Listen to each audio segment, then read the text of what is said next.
Inglés.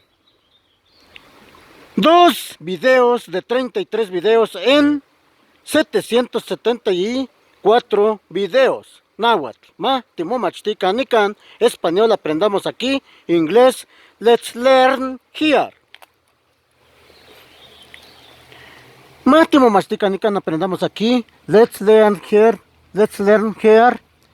náhuatl. Se pronuncia O delante de ella. It's, is, it. Ejemplo, salt, salt, salt, I, all, todo. Se pronuncia EA antes de R seguida de E muda. Ejemplo, dare, dear.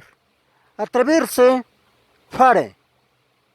Hear, tarifa. La letra E se pronuncia E cuando va seguida de una o más consonantes en la misma sílaba. Ejemplo, best, best, mejor, bed, bed, cama. Se pronuncia I al final de los monosílabos.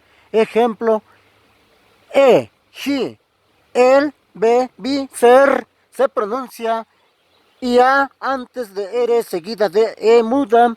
Ejemplo, ere, giar, aquí mere, miar, simple. Se pronuncia OE antes de R al final de la palabra. Ejemplo, father, fater, fad, doer, padre, fadoer, padre. Es muda A y final de la palabra.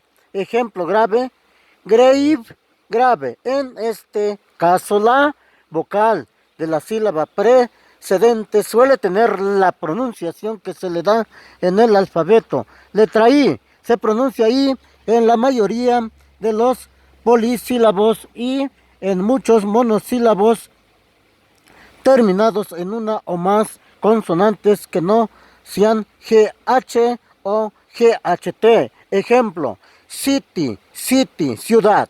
Se pronuncia ahí cuando precede a una consonante seguida de E muda. Ejemplo, life, life, vida. Cuando precede GH o GHT, ni GHT, night, night, noche. En la terminación int, mint, mind, mente. Se pronuncia OE cuando va seguida de R. Ejemplo, sir, soer, señor. Se pronuncia AIA cuando va seguida de R y E muda. Ejemplo, sir, soer, señor. Se pronuncia IA cuando va seguida de R y E muda. Ejemplo, wire, fu o yar, fu o yar, alambre. Es muda, friend, friend, amigo, foreign, foreign, extranjero.